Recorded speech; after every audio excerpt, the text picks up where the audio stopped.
Did you guys enjoy that? Yes. Salihim? Yeah? You guys don't seem sure at all, man. Yes, I just want to address a few things the Sheikh says, and inshallah we'll have a question and answer period. The Salah is 7:45. We're going to call Adhan on 7:40, inshallah. So we have about 15 more minutes. We'll see how the question and answer period goes. I think youth have a question, you're going to have the first priority today, inshallah. But before we go there, and also just let you know, after the event, inshallah, we'll have a dinner. And also, I would like to ask sisters, if you have any concern and question, please write it down, we'll get them. And I believe you need to have them. And by the way, I just want to share, alhamdulillah, Sheikh has raised 6 kids in this country. So he has very good experience, am I right? 6 kids? 6 kids, yes. Yeah, alhamdulillah. So he has a very much experience, he talked from his experience. There are a few things I just like to share with the Sheikh that, alhamdulillah, what Sheikh says is communication is both way communication. In the Danforth Islamic Center, we do have experience and we do follow that method. Alhamdulillah, we have a youth program, boys youth program running by the boys. We just give them the accommodation, and as that we just provide them the support. We have accommodation and snacks. We do have all these games for the boys in this other room that we have. So we follow that one. The youth is running. Whoever doesn't know that, please contact with us. It's every third Saturday. Every third Saturday of the month, we do have the youth halakha run by the youth. They are, alhamdulillah, they are like, going to the university. Some of them just finished. And that is the thing we are doing. Also, we do have a girls youth program. That also run by the girls. The girls that just finished university. So alhamdulillah, we are trying to have a very good communication and get involved with the masjid. And also we try our best from the management perspective to encourage youth to come to the masjid. And this is as far as as much as we can, we encourage our youth. Yes, I just want to share something I think we all have, and we need to know that. One time I went to one of the masjid, and the gentleman came with a young boy, like I believe was 3 or 4. And we are praying, the boy was just running behind the, all the salah. And right after the salah, a few of the brother was screaming. And I feel ashamed, I was almost crying. I was thinking about the parent, not the kid. He may not understand that time. But I was thinking what we are doing. Are we praying or doing something else? How come a young kid can destroy your prayer? No way. This is not the Islam that we have learned. So I ask everyone, we need to have a patience when we have a youth, as Sheikh says, and then we can encourage our youth to come to the masjid, inshallah. Also, I'm going to go for the question and answer period. I'll give it to the Sheikh to take the questions and answer. And also I'll ask again, sisters, if you have any question, please write it down and send it to us. So we're going to start from the youth.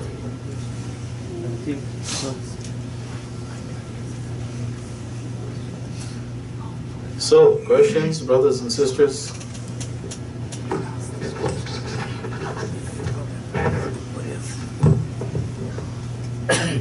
Looks like you're shy, huh?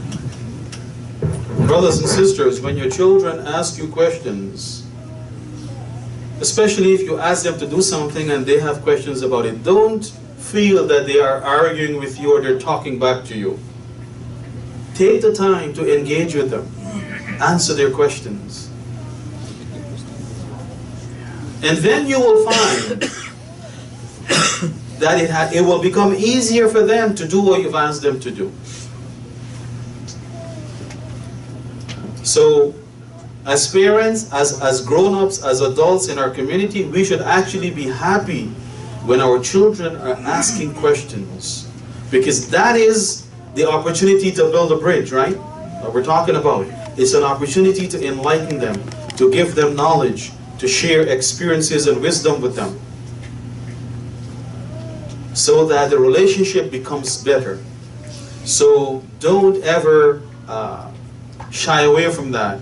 Even if you don't have the answers, talk to the masjid, the imam, the sheikh, mashallah. But hook them up with the right people to get the answers. That's how they grow. That's how they, we bridge that gap and we create togetherness. All right, this is a good question. If the kids are not sharing their problem, how could we communicate with them? Well, you know, brothers and sisters, again, you know, this issue of communication, it doesn't start when your kids are 15. Remember that. It starts when they're much younger than that. So as they're 4 and 5, even though you as parents make all the decisions for them and they really don't have a say per se, you should still start to treat them, you know, and to expose them to the idea of expressing how they feel. Let me give you some examples, right? You know, even when your kids are 4 or 5, every now and then, sisters, you know, ask them, what do you guys want to eat for dinner today? And whatever they say, try to get it for them. Right? They might say pizza, right? All kids like pizza, subhanAllah. What do you like to eat? Pizza. Burger, right? These are the words that come out of their mouth. Pizza, burger, fries. Not every day, right? You don't have to give them burgers every day. But here's what's happening. See, when you ask the child, what would you like to eat for dinner? And they say burger or fries or, you know, chicken fingers and fries, something like that, or pizza, and then you get it for them. The child is learning, you know what? I can talk to my mom and my dad. I can tell them what I want, and they listen. But if you ask them, oh, what do you guys want to eat today for dinner? They say pizza, and then you bring them biryani. What are they learning? Oh, no, pizza is fast food, it's no good for your health. But you know what they're learning? They're learning, you know what? It doesn't matter how we feel. It doesn't matter how we want. Mom and dad will do whatever they want. So what's the use? What's the use? That's what your child will think.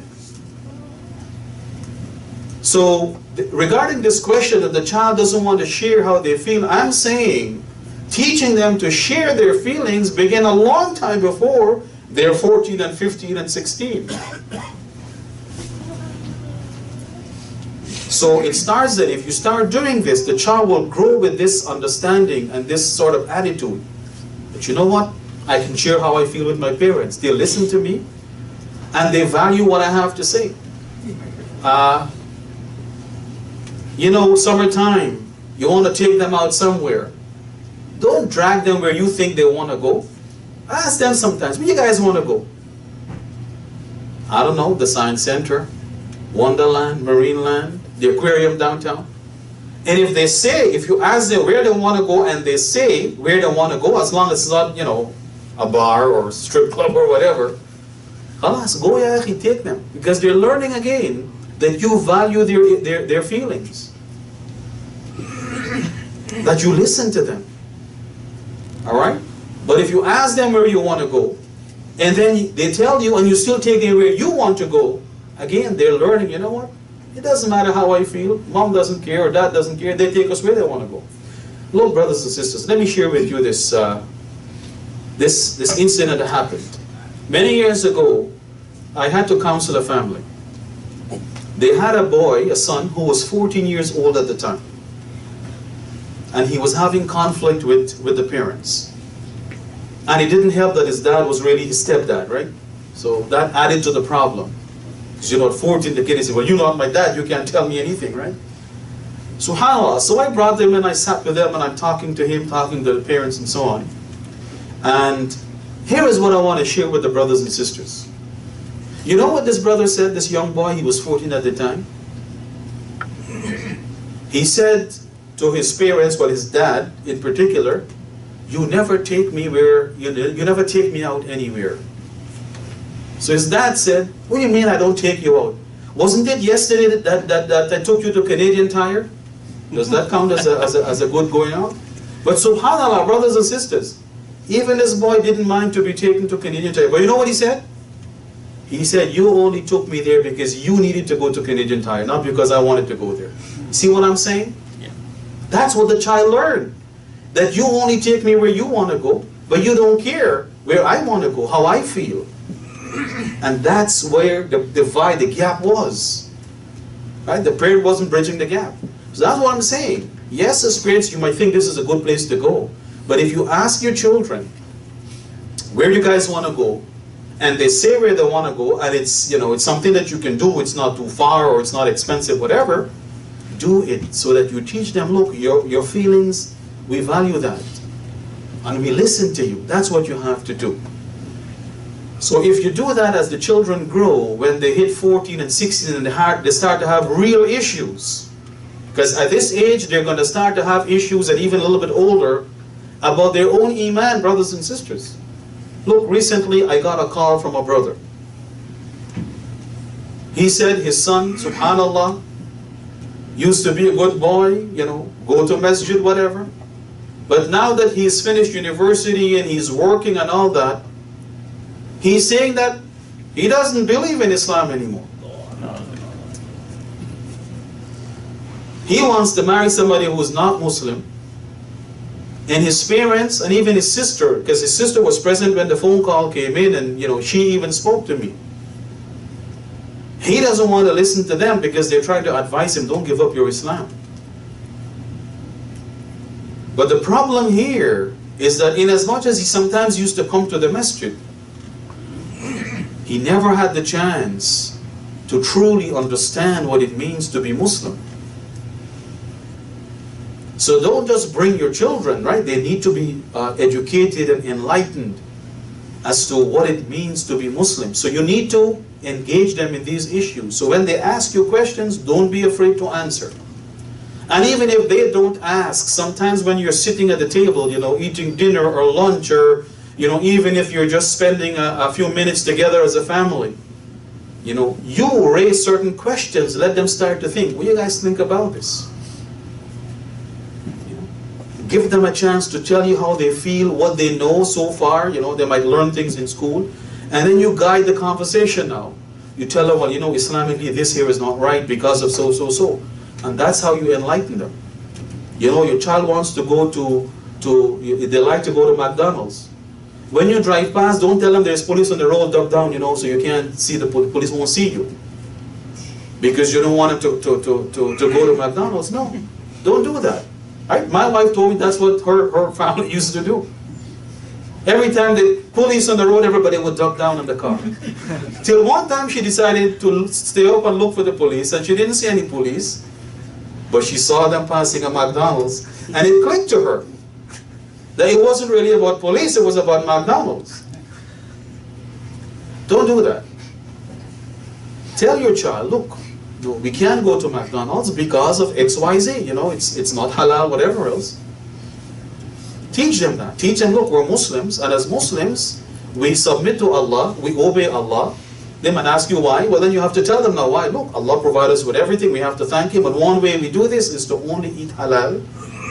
And McDonald's, they're not Muslims, it's haram, whatever. And then take them to Popeyes that is halal. So they do not feel deprived. And so that they understand that, look, you know what? I can be a Muslim in this society, and I can still, mashallah, enjoy life with halal things. That's what you're teaching them. So don't shy away from raising issues with them. What do you think about this? What do you think about that? When you drive and you see these posters, right, with women half naked and advertising, whatever, engage them in conversations. Of course, as the children get older, you know, you can't force them to tell you how they feel. So don't pressure them, right? Oh, you know what? You look like something is bothering you. What's bothering you? Oh, nothing, Mom. Oh, no. What's bothering you? You gotta tell me, right? You know, you won't eat till you tell me. No, don't use these pressure tactics. Just let the child know, look, I am here for you. I'm your parent, your mom, your dad. And brothers and sisters, and I'm talking about to the youth here, know that your children, your parents, are in the best position to help you with whatever problems you have. They might not be able to actually help you directly, but they will know what to do. They will be able to take you to the right people to help you. Always remember this, that your parents are in the best position to help you. So don't hide things from them. Even the tough things, talk it out with them. Right? This is where the communication and the negotiation comes back in. Talk with them. So don't force the children, brothers and sisters, don't force your child to tell you how they feel. You may suspect they have something bothering them. Just let them know, look, it seems like you have something bothering you. I'm here to help you. And you know what? Whenever you're ready, you can talk to me. and leave it as that. Just remind them that you're the parent, you're here for them, that you care about them, and you want the best for them, but you can't do that unless they also, give input. And then leave it as that. Hopefully, inshallah, they themselves will consider, and then maybe they'll come forward and talk to you. But trying to force them to tell you how they feel, it's not going to work either. And continue to make dua for your children, brothers and sisters. I cannot overemphasize or say too much how valuable, right? Not just important, but valuable dua is for your children. Pray for them. Ask Allah to protect them from all that's harmful and evil, and ask Allah to protect them from going astray. Ask Allah to guide them, to open their hearts. Pray for them. Even if you see them, kind of going astray, don't get angry and upset and, want nothing to do with them. No, that's not going to help them.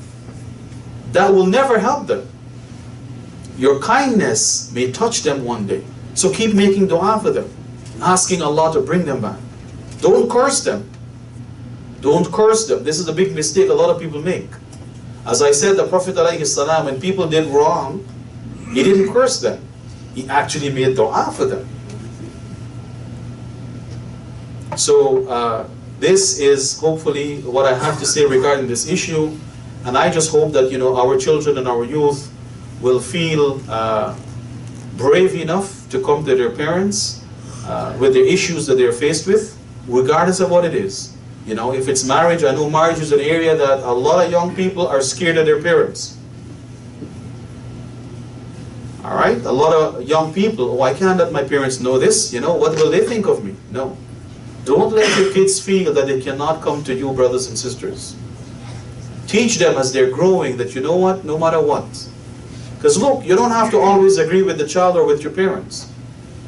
Bridging the gap doesn't mean suddenly your child or your parents are angels, they do no wrong. No. What it means is that even when you do wrong or you make mistakes, you're able to talk about it. That's what bridging the gap means. So at no time should our children feel scared to come and talk to us about major issues in their lives. Whether it's being bullied at school or, I don't know, they think they want to get married. Or, there's a drug issue, right? These days, marijuana is legal, at least legally, not Islamically, of course. So, subhanallah, try to let your kids know, show them, teach them that they can always come and talk to you. And one way you do this, brothers and sisters, is that if ever they come and tell you something that hurts you, do not start yelling at them. Because this is only teaching them, what? You can't talk to mom and dad. They only get upset with you. No. Okay, so they've done something that's wrong. Khalas. Get over it. You can't undo the past. But you can now shape the future, the present and the future. So help them to come back rather than to push them away and staying in the past. No. So even when, they come to you with something that you get upset over or it hurts you, try to control your emotion, control your anger, and deal with them nicely because you want them to keep coming to you because you're the parent. Who's better than you to help them solve their issues? Nobody. Nobody, brothers and sisters. Not the principal in school, not the teachers in school, not the guidance counselors in school, not the people from CAS or whoever. Nobody, not the police, not the government. Nobody can love their children as much as the parents. And nobody has the best interests of the kids at heart than the parents. And we need to show them that. Because when they go to the principal with their problems, the principal don't yell at them, or the teacher or the guidance counselor. See, that's the difference. Or their friends. They don't yell at them, oh, how could you embarrass me? No. They listen to them and they maybe give them advice. But sadly, when they come to the parents who can help them and who should help them, what we do is we react in this negative way. And what we don't realize, what we're teaching them, and this is the big problem, we're actually teaching them, look, you cannot come and talk to me. So they don't come and talk to us. They stay silent. And when we press them, they stay silent. So let them know, look, I'm here for you, I'm the parent. In fact, it's my responsibility to look out for you. You have any issues, tell me, talk to me, we'll see what we can do. And Allah subhanahu wa ta'ala knows best. I think we are past time. May Allah subhanahu wa ta'ala bless all of us. May He teach us what is beneficial to us. May He cause us to benefit from what we learn. And may He increase our knowledge so that we can better serve Him and worship Him. أقول قولي هذا. May Allah subhanahu wa ta'ala bless all of you, brothers and sisters. May He bless your families, bless your children, and keep them safe and protect them from all that is evil and all that is sinful and all that is harmful. And may Allah subhanahu wa ta'ala help us to connect with our children and help our children connect with their parents and their elders so that together we can move forward as one rather than move forward as different groups. Wassalamu alaikum wa rahmatullahi wa barakatuh.